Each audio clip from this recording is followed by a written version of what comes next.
Selamat sore, adik-adik pemuda yang Tuhan Yesus kasihi. Kini kita berjumpa lagi di dalam ibadah Gerakan Pemuda. Dan pada ibadah sore ini kita akan memasuki pelayanan firman Allah kita. Namun sebelumnya kita akan berdoa mohon pimpinan Roh Kudus. Kita berdoa. Bapa yang Maha Kasih, penuh kasih setia dan rahmat. Terima kasih Tuhan, karena Tuhan memberi kesempatan bagi kami untuk beribadah pada malam ini. Ya Bapa, di tengah segala kesesakan dan kesulitan yang ada, kami bersyukur karena Tuhan tetap memberi kesempatan kepada kami untuk bersekutu denganmu. Dan di tengah ibadah ini Bapa, kami akan mendengarkan firman-Mu. Biarlah kiranya Tuhan menjadikan hati kami sebagai tanah yang subur, agar firman yang ditabur boleh tumbuh, boleh berbuah-buah di dalam kehidupan kami, dan menyenangkan hati Tuhan ketika datang kembali. Ajarlah kami Bapa, agar kami boleh menjadi murid-murid-Mu yang dengar-dengaran, taat dan mau hidup seturut kehendak Tuhan.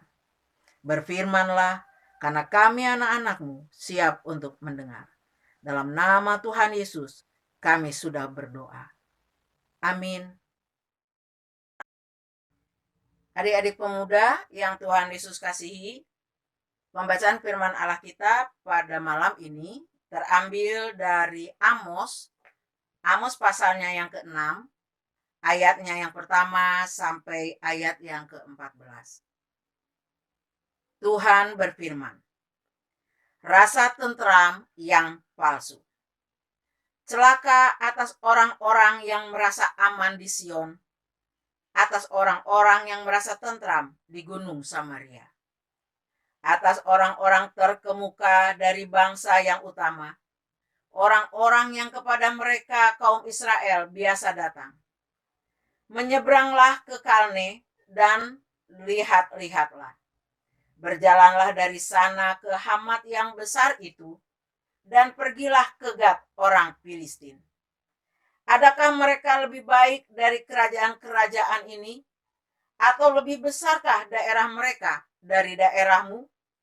Hai kamu yang menganggap jauh hari malapetaka, tetapi mendekatkan pemerintahan kekerasan, yang berbaring di tempat tidur dari gading, dan duduk berjuntai di ranjang, yang memakan anak-anak domba dari kumpulan kambing domba, dan anak-anak lembu dari tengah-tengah kawanan binatang yang tambun, yang bernyanyi-nyanyi mendengar bunyi gambus, dan seperti Daud menciptakan bunyi-bunyian bagi dirinya, yang minum anggur dari bokor, dan berurap dengan minyak yang paling baik, tetapi tidak berduka karena hancurnya keturunan Yusuf. Sebab itu sekarang mereka akan pergi sebagai orang buangan di kepala barisan, dan berlalulah keriuhan pesta orang-orang yang duduk berjuntai itu. Tuhan Allah telah bersumpah demi dirinya. Demikianlah firman Tuhan Allah semesta alam. Aku ini keji kepada kecongkakan Yakub dan benci kepada purinya. Aku akan menyerahkan kota serta isinya. Dan jika masih tinggal 10 orang dalam satu rumah, mereka akan mati. Dan jika pamannya membakar mayat itu, yang datang mengangkat dan mengeluarkan mayat itu dari rumah itu, bertanya kepada orang yang ada di bagian belakang rumah, adakah lagi orang bersama-sama engkau? Dan dijawab, tidak ada. Ia akan berkata, diam, sebab tidaklah patut menyebut-nyebut nama Tuhan. Sebab sesungguhnya Tuhan memberi perintah, maka rumah besar dirobohkan menjadi reruntuhan, dan rumah kecil menjadi rosokan. Berlarikah kuda-kuda di atas bukit batu, atau dibajak orangkah laut dengan lembu? Sungguh, kamu telah mengubah keadilan menjadi racun, dan hasil kebenaran menjadi ibu. Hai kamu yang bersuka cita karena Lodabar, dan yang berkata, bukankah kita dengan kekuatan kita merebut Karnaim bagi kita? Sebab sesungguhnya aku akan membangkitkan suatu bangsa melawan kamu, hai kaum Israel. Demikianlah firman Tuhan Allah semesta alam. Dan mereka akan menindas kamu dari jalan yang menuju ke Hamat sampai ke sungai yang di Araba. Adik-adik pemuda yang Tuhan Yesus kasihi, demikianlah pembacaan firman Allah kita pada malam ini. Orang yang bersukacita adalah yang mau mendengarkan firman Allah dan senantiasa melakukannya dalam kehidupan sehari-hari. Terpujilah Kristus. Haleluya. Adik-adik, para pemuda yang Tuhan Yesus kasihi, di dalam ibadah kita pada malam ini, kita akan belajar satu perkara yang bisa kita ambil maknanya ketika kita melihat peristiwa sejarah kehidupan orang Israel.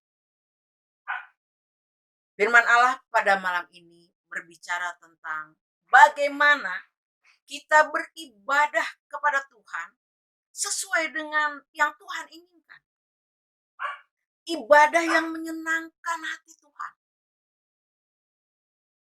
Kita akan lihat bagaimana orang Israel beribadah kepada Tuhan. Namun peribadahan itu tidak berkenan kepada Allah. Sehingga Tuhan mengambil keputusan untuk membuang orang Israel dari hadapannya.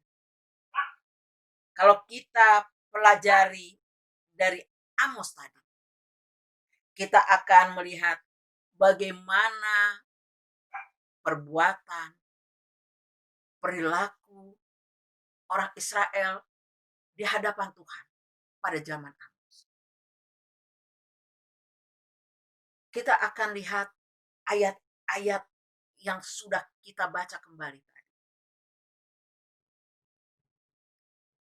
Dikatakan di dalam firman Allah ini bahwa orang-orang Israel adalah orang-orang yang merasa tentram di tempatnya. Orang-orang yang merasa nyaman. Tinggal di zona nyaman. Mereka merasa aman. Di Sion. Mereka merasa aman di Gunung Samaria.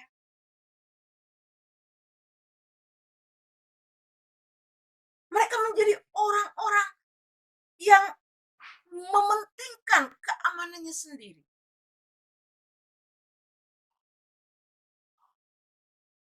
Tuhan mengingatkan kembali kepada kita bagaimana orang Israel. Orang Israel yang kala itu benar-benar membuat Tuhan menjadi murka. Dikatakan orang Israel yang merasa nyaman ini berpesta pora. Ibadah mereka adalah ibadah kura-kura. Orang-orang Israel menganggap murka Tuhan itu jauh. Hari malapetaka itu jauh. Tetapi dikatakan pemerintahan mereka dekat dengan kekerasan. Tapi mereka merasa bahwa murka Tuhan jauh. Hari malapetaka itu tidak akan tiba pada kehidupan mereka. Dikatakan di dalam firman Allah tadi, orang-orang yang terkemuka ini terbaring di tempat tidur dari gading. Duduk kakinya berjuntai. Mereka makan daging anak domba yang mereka rampas dari induknya. Mereka hidup bukan hanya dalam kepongahan sebagai orang-orang yang merasa nyaman di tempatnya, tapi mereka juga orang-orang yang menindas orang lain. Itulah ibadah orang Israel pada saat itu. Mereka suka bernyanyi-nyanyi. minum anggur, berurap dengan minyak yang paling baik. Hidupnya berlimpah. Tetapi dikatakan mereka tidak berduka bahwa keturunan Yusuf akan hancur. Mereka tidak peduli. Apakah orang Israel beribadah? Orang Israel beribadah. Tetapi kehidupan mereka yang digambarkan di dalam Amos ini jauh dari makna ibadah itu sendiri.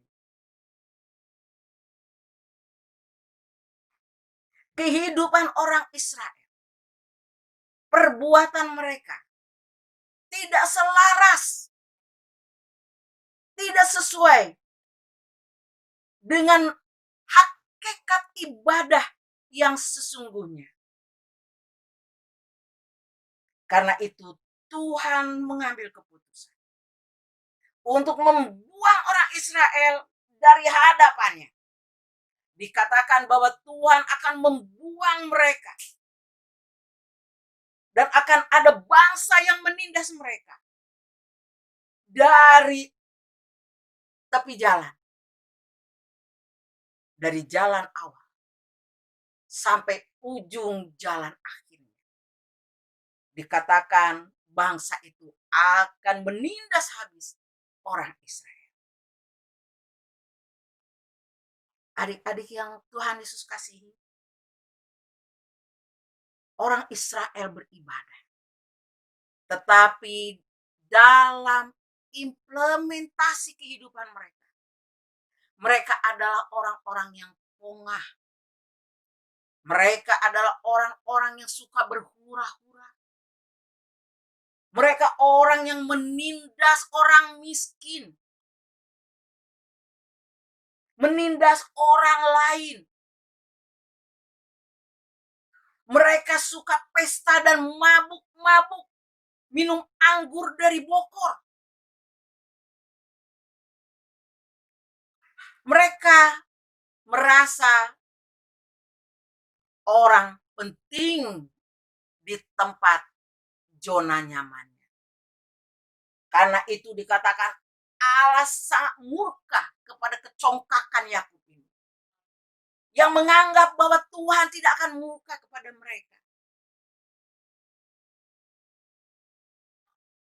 Adik-adik, apa yang kita pelajari pada malam ini?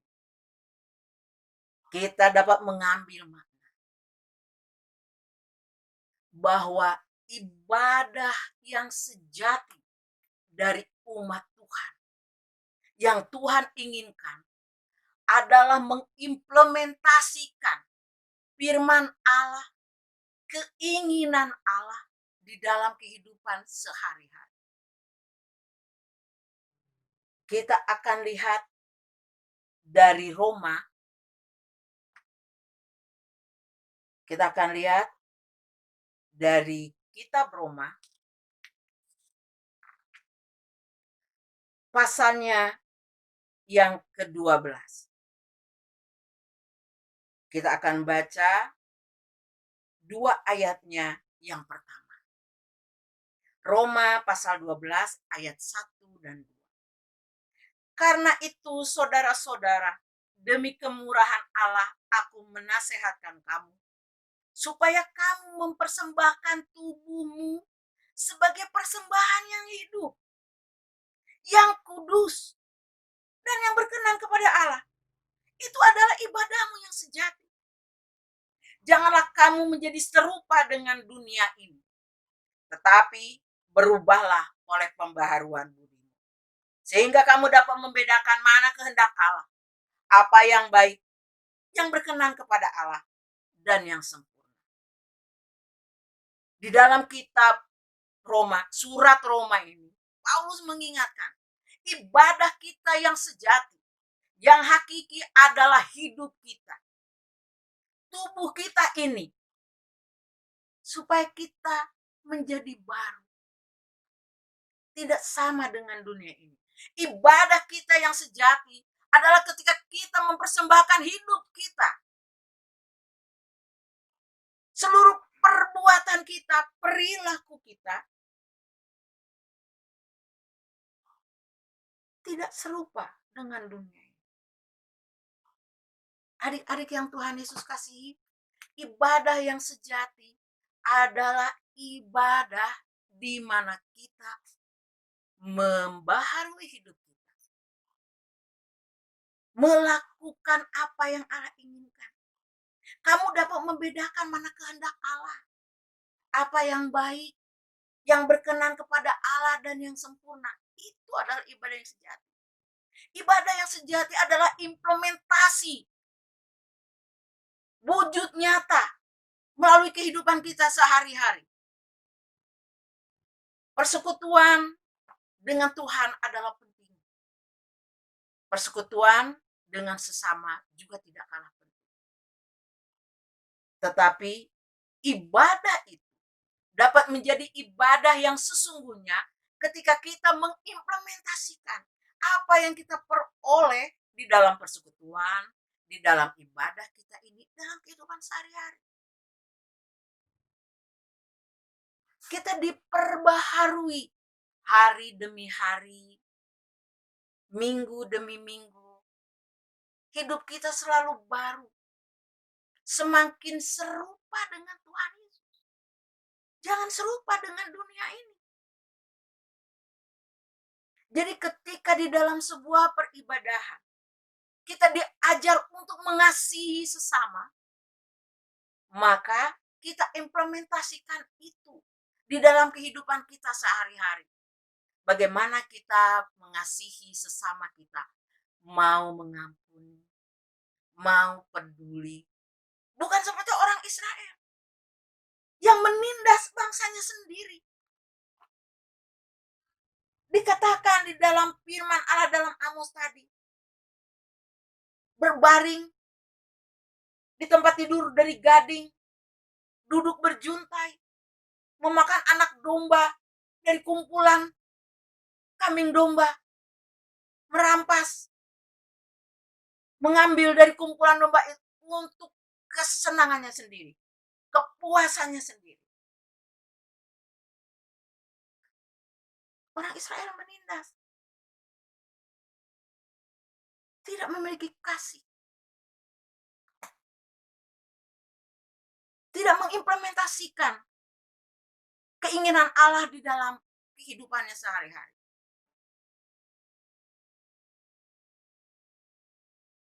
Adik-adik yang kekasih,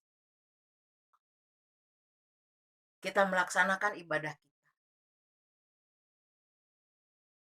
setiap minggu, setiap hari bahkan, membaca firman Allah, berdoa, berkomunikasi dengan Allah. Hal yang tidak dapat ditinggalkan. Tapi semuanya itu perlu diimplementasikan dalam kehidupan kita. Itulah yang Tuhan kehendaki. Yang Tuhan inginkan dalam kehidupan kita. Ibadah kita yang sejati. Ketika kita mempersembahkan tubuh kita ini, hidup kita ini, menjadi persembahan yang kudus. Persembahan yang hidup dan yang berkenan kepada Tuhan. Jadi bagaimana persembahan yang hidup, yang berkenan kepada Tuhan? Ya yang berubah oleh pembaharuan budi kita. Jangan sama dengan dunia ini. Adik-adik pemuda, pemuda adalah masa-masa di mana betapa sukacitanya kita berkumpul bersama teman sebaya. Ketika suasana normal, anak muda senang merencanakan kegiatan bersama. Beribadah bersama, bersekutu bersama. Tetapi kita diingatkan sekarang bahwa ternyata ibadah yang sejati, hakikatnya ibadah yang hakiki adalah hidup kita. Bagaimana kita mengimplementasikan, mewujud nyatakan firman Allah di dalam perbuatan, perkataan, dalam kehidupan sehari-hari.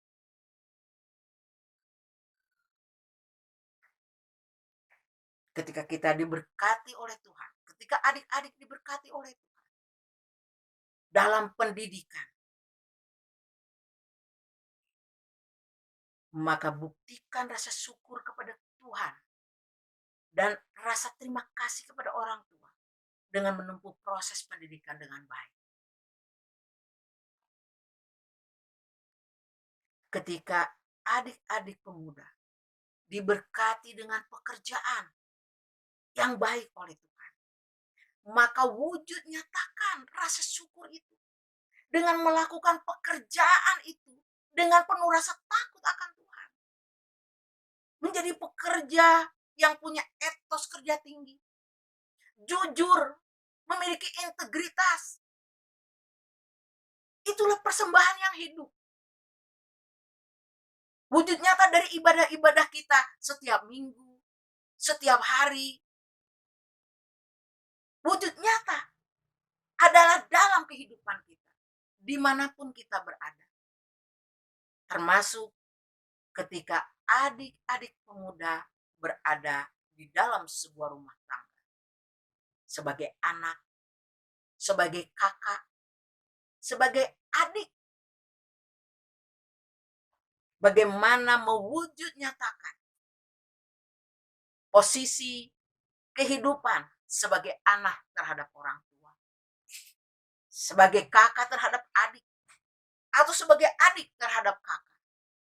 Itulah ibadah kita yang sejati, yang kudus, yang hidup, yang berkenan kepada Tuhan. Berubah oleh pembaruan kita, sehingga kita semakin lama, semakin matang, dan semakin seturut kehendak Tuhan. Itulah ibadah yang hakiki. Mari adik-adik sekalian, sebagai pemuda yang memiliki energi luar biasa, mari kita gunakan energi kita untuk kemuliaan bagi nama Tuhan. Jadikan kehidupan kita sebagai orang muda sebagai surat yang hidup, yang dibaca oleh semua orang, bahwa ada Tuhan Yesus di dalam kehidupan kita. Ada Tuhan Yesus di dalam kehidupan adik-adik sebagai pemuda-pemuda Kristiani. Tuhan Yesus memberkati. Amin. Baik, adik-adik pemuda yang Tuhan Yesus kasihi, kini kita akan masuk di dalam doa syafaat kita. Kita akan berdoa. Bapa Maha Kasih, terima kasih Tuhan. Tuhan sudah mengajar kami lewat firman-Mu. Bapa, mampukan kami, anak-anak-Mu yang masih muda-muda ini. Beri kekuatan oleh Roh-Mu. Tuhan sertai di tengah kemudaan mereka. Tuhan pakai kekuatan anak-anak muda ini Tuhan. Tuhan pakai energi mereka hanya untuk kemuliaan Tuhan. Jadikan anak-anak muda-Mu ini alat-Mu Bapa, yang paling indah di rumah-Mu. Tuhan sertai mereka, memberi mereka kemampuan, kecerdasan, kebijaksanaan, hikmat dan akal budi, agar semakin lama pemuda-Mu ini semakin serupa dengan Tuhan. semakin lama, semakin seturut kehendak Tuhan dalam kehidupan mereka sehari-hari. Tuhan memeluk mereka, memimpin dengan Roh Kudus-Mu, agar para pemuda-Mu ini boleh mewujud nyatakan ibadah yang sejati. Hidup mereka, tubuh mereka menjadi persembahan yang hidup dan kudus, yang harum dan menyenangkan bagi Tuhan. Terima kasih Bapa. Kami berdoa untuk Pelkat GP di GPIB Maranatha Subang. Engkau memberkati pengurus, Engkau memberkati setiap anggota, dan Engkau memakai Pelkat GP ini Tuhan untuk kemuliaan nama Tuhan. Ya Bapa yang di surga, kami juga berdoa untuk anak-anak muda-Mu ini yang sedang menempuh proses pendidikan. Engkau memberi kecerdasan, Engkau memberkati proses pendidikan mereka Bapa. Engkau menolong mereka. Biarlah kiranya mereka boleh menempuh proses pendidikan ini dengan baik, dengan lancar, dengan berkat Tuhan.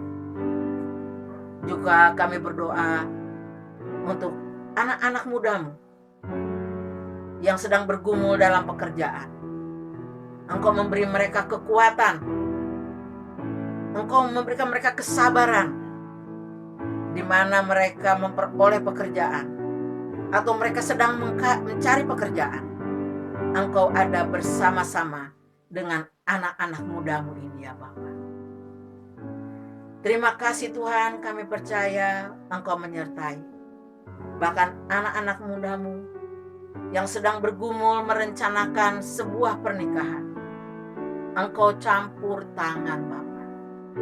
Engkau ada bersama anak-anak muda-Mu di dalam setiap rencana. Engkau memberkati rencana mereka. Biarlah kiranya setiap rencana yang ada, Tuhan campur tangan. Ya Bapa, biarlah di tengah-tengah gereja-Mu, Pelkat GP menjadi berkat yang luar biasa. Kami berdoa untuk GPIB Maranatha Subang. Engkau memberkati jemaat-Mu Tuhan.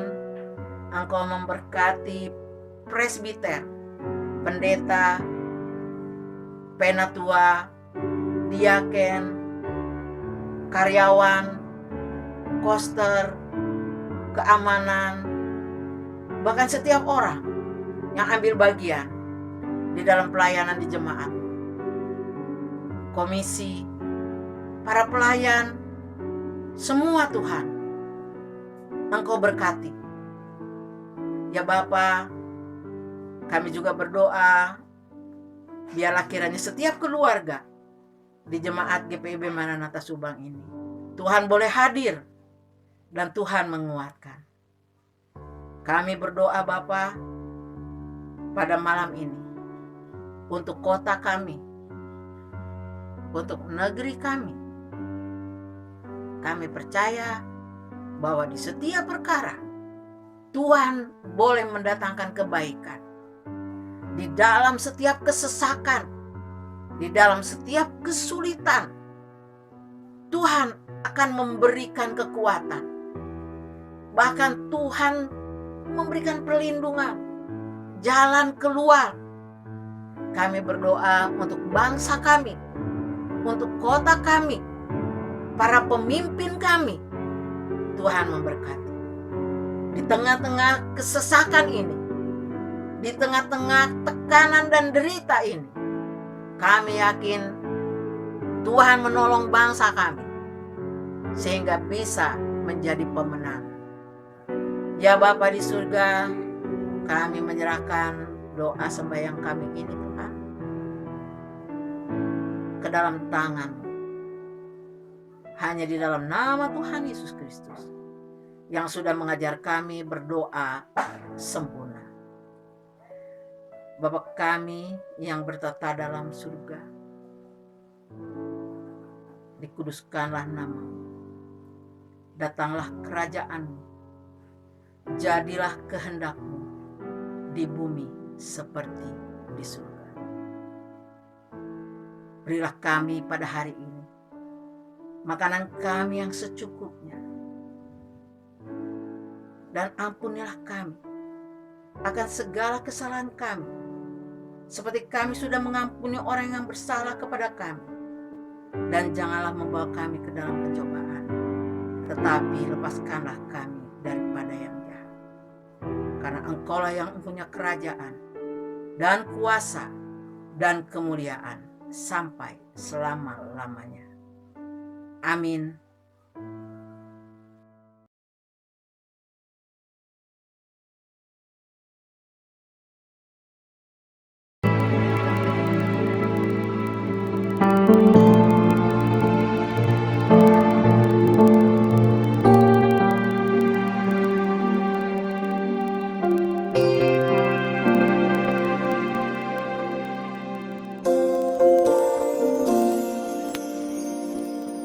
Dalam segala perkara Tuhan punya rencana yang lebih besar dari semua yang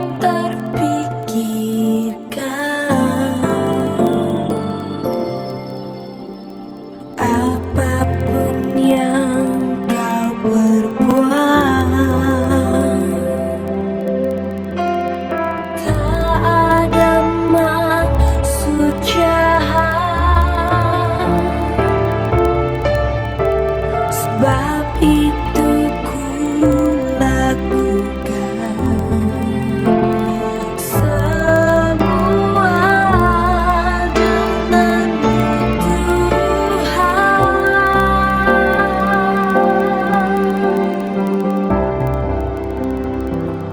ku tak akan menyerah pada apapun juga. Sebelum ku coba semua yang ku bisa, tetapi ku berserah kepada kehendak-Mu. Hatiku percaya Tuhan punya rencana.